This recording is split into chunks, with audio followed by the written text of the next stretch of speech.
ಈ ಹೊತ್ತಿನ ಪವರ್ ಕೆಫೆಯಲ್ಲಿ ಮೊದಲ ಸ್ಟೋರಿ ಬೆಳಗಾವಿಯಲ್ಲಿ ದಂಗಲ್ ಅಂದರೆ ಅಧಿವೇಶನ ಶುರುವಾಗಿದೆ ನಿನ್ನೆಯಿಂದ. ಅದರಲ್ಲೂ ಪ್ರಮುಖವಾಗಿ ಇವತ್ತಿನಿಂದ ಏನಾಗುತ್ತೆ ಅಂತ ಪಕ್ಕಾ ಇವತ್ತು ಅಧಿವೇಶನದಲ್ಲಿ ದಂಗಲ್ ಶುರುವಾಗುತ್ತೆ. ಉತ್ತರ ಕರ್ನಾಟಕ ಸಮಸ್ಯೆಗಳೇ ಬಿಜೆಪಿಗೆ ಬ್ರಹ್ಮಾಸ್ತ್ರವಾಗಿದೆ. ಇವತ್ತಿನಿಂದ ಉತ್ತರ ಕರ್ನಾಟಕದ ಚರ್ಚೆ ಇದೆಯಲ್ಲ ಅದು ಕಾವೇರುತ್ತೆ ಅಂತ. ಉಭಯ ಸದನದಲ್ಲೂ ಇವತ್ತಿನಿಂದ ಕದನ ಫಿಕ್ಸ್. ಈಗ ಆಲ್ರೆಡಿ ಚರ್ಚೆಗೆ ನಾವು ರೆಡಿ ಅಂತ ಕಾಂಗ್ರೆಸ್ನಿಂದಲೂ ಕೂಡ ತಿರುಗೇಟನ್ನು ಕೊಡಲಾಗ್ತಾ ಇದೆ. ಇವತ್ತಿನಿಂದ ಡಿಸೆಂಬರ್ 12ನೇ ತಾರೀಕಿನ ತನಕ ಉತ್ತರ ಕರ್ನಾಟಕದ ಬಗ್ಗೆ ಚರ್ಚೆ ಆಗಬೇಕು. ಆಗುತ್ತಾ? ಅದೇ ಚರ್ಚೆ.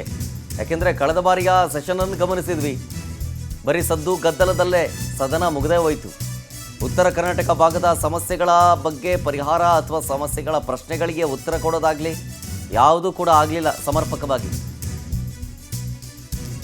ಯಾವ್ಯಾವ ವಿಚಾರಗಳನ್ನು ಅಥವಾ ವಿಷಯಗಳನ್ನು ಇವತ್ತು ಪ್ರಸ್ತಾಪ ಮಾಡಲಾಗುತ್ತೆ ಅಂತಂದರೆ, ಉತ್ತರ ಕರ್ನಾಟಕ ಭಾಗದ ಅಭಿವೃದ್ಧಿಯ ಕೊರತೆ ವಿಚಾರ ಸಂಬಂಧ, ಪ್ರಾದೇಶಿಕ ಅಸಮತೋಲನದ ಬಗ್ಗೆ, ಕಬ್ಬು ಹಾಗೂ ಮೆಕ್ಕೆಜೋಳ ಬೆಂಬಲ ಬೆಲೆ ಬಗ್ಗೆ, ರೈತರ ಸರಣಿ ಆತ್ಮಹತ್ಯೆ ಕೇಸ್ ವಿಚಾರ ಸಂಬಂಧ, ಕೃಷ್ಣಾ ಮೇಲ್ದಂಡೆ ಯೋಜನೆ 3ನೇ ಹಂತದ ಕಾಮಗಾರಿ ಆಗ್ತಾ ಇದೆ, ಅದೂ ಕೂಡ ಆಮೆಗತಿಯಲ್ಲಾಗ್ತಾ ಇದೆ.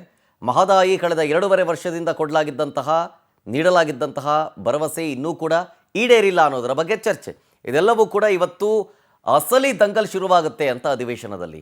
ಇದೇ ವಿಚಾರ ಸಂಬಂಧ ಡೀಟೇಲ್ಸ್ ಕೇಳ್ತೀನಿ. ನಮ್ಮ ಪ್ರತಿನಿಧಿ ಆನಂದ್ ಹತ್ರ ಬೆಳಗಾವಿಯಿಂದ ಲೈವ್ನಲ್ಲಿದ್ದಾರೆ. ಆನಂದ್, ಅಸಲಿಗೆ ಇವತ್ತಿನಿಂದ ದಂಗಲ್ ಶುರು ಅಂತ ಸದನದಲ್ಲಿ ಇವತ್ತೇನೇನು ಚರ್ಚೆ ಆಗುತ್ತೆ ಪ್ರಮುಖವಾಗಿ?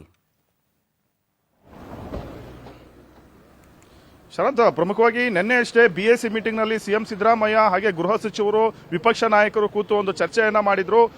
ಇವತ್ತಿಂದ 3 ದಿನಗಳ ಕಾಲ ನಿರಂತರವಾಗಿ ಉತ್ತರ ಕರ್ನಾಟಕದ ಅಭಿವೃದ್ಧಿ ಬಗ್ಗೆ ಚರ್ಚೆ ಮಾಡಬೇಕು ಅನ್ನೋ ತೀರ್ಮಾನಕ್ಕೆ ಬರಲಾಗಿದೆ.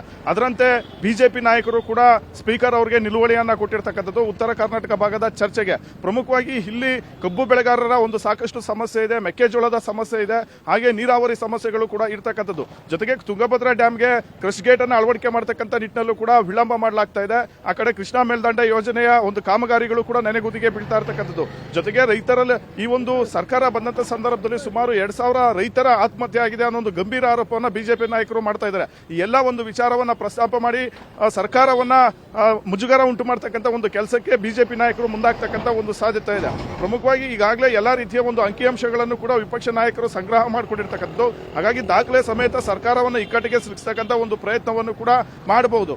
ಇದೇ ಅಲ್ಲದೆ ಅನುದಾನ ತಾರತಮ್ಯ ವಿಚಾರವನ್ನ ಗಂಭೀರವಾಗಿ ಶಾಸಕರು ಪರಿಗಣನೆ ಮಾಡತಕ್ಕಂಥ ಒಂದು ಸಾಧ್ಯತೆ ಇದೆ. ಯಾಕೆಂದ್ರೆ ಕಾಂಗ್ರೆಸ್ನ ಹಲವು ಶಾಸಕರು ಅನುದಾನ ತಾರತಮ್ಯದ ಬಗ್ಗೆ ಪದೇ ಪದೇ ಧ್ವನಿ ಎತ್ತಾ ಇದ್ದಾರೆ. ಪ್ರಮುಖವಾಗಿ ರಾಜು ಕಾಗೆ ಆಗಿರ್ಬೋದು, BR ಪಾಟೀಲ್ ಆಗಿರ್ಬೋದು, ಇಂಥ ಹಿರಿಯ ನಾಯಕರೇ ಸರ್ಕಾರದ ವಿರುದ್ಧ ತಿರುಗಿ ಬೀಳ್ತಕ್ಕಂಥ ಒಂದು ಘಟನೆಗಳು ನಡೆದಿದೆ. ಆ ಒಂದು ವಿಚಾರಗಳನ್ನ ಪ್ರಸ್ತಾಪ ಮಾಡಿ ಶಾಸಕರನ್ನ ಎತ್ತಿಕಟ್ಟತಕ್ಕಂಥ ಒಂದು ಕೆಲಸವನ್ನು ಕೂಡ ಬಿಜೆಪಿ ನಾಯಕರು ಮಾಡಬಹುದು. ಆ ಒಂದು ಹಿನ್ನೆಲೆಯಲ್ಲಿ ಸಿಎಂ ಸಿದ್ದರಾಮಯ್ಯ ಮತ್ತೆ DCM ಇಬ್ಬರಿಗೂ ಕೂಡ ಒಂದು ಮುಜುಗರವನ್ನ ಉಂಟು ಮಾಡತಕ್ಕಂಥ ಒಂದು ಕೆಲಸವನ್ನ ಮಾಡಬಹುದು. ತಾವೇಳದಂತೆ ಖಂಡಿತವಾಗ್ಲೂ ಪ್ರಾದೇಶಿಕ ಒಂದು ಅಸಮಾನತೆ ಇದೆ ಅನ್ನೋ ಒಂದು ವಿಚಾರವನ್ನು ಕೂಡ ಉತ್ತರ ಕರ್ನಾಟಕದ ಭಾಗದ ಹಲವಾರು ಶಾಸಕರಲ್ಲಿ ಇದೆ. ಇಲ್ಲಿ ಬೇಕಾದಂತ ಒಂದು ಪ್ರಾತಿನಿಧ್ಯಗಳನ್ನ ಸರಿಯಾಗಿ ಕೊಡ್ತಾ ಇಲ್ಲ, ಮತ್ತೆ ಶಾಸಕರಿಗೆ ಅನುದಾನಗಳು ಸರಿಯಾಗಿ ಸಿಗ್ತಾ ಇಲ್ಲ, ಈ ಭಾಗಕ್ಕೆ ಸಚಿವ ಸ್ಥಾನಗಳು ಕೂಡ ಹೆಚ್ಚಾಗಿ ಸಿಗ್ತಿಲ್ಲ ಅನ್ನೋ ಆರೋಪಗಳಿರ್ತಕ್ಕಂಥದ್ದು.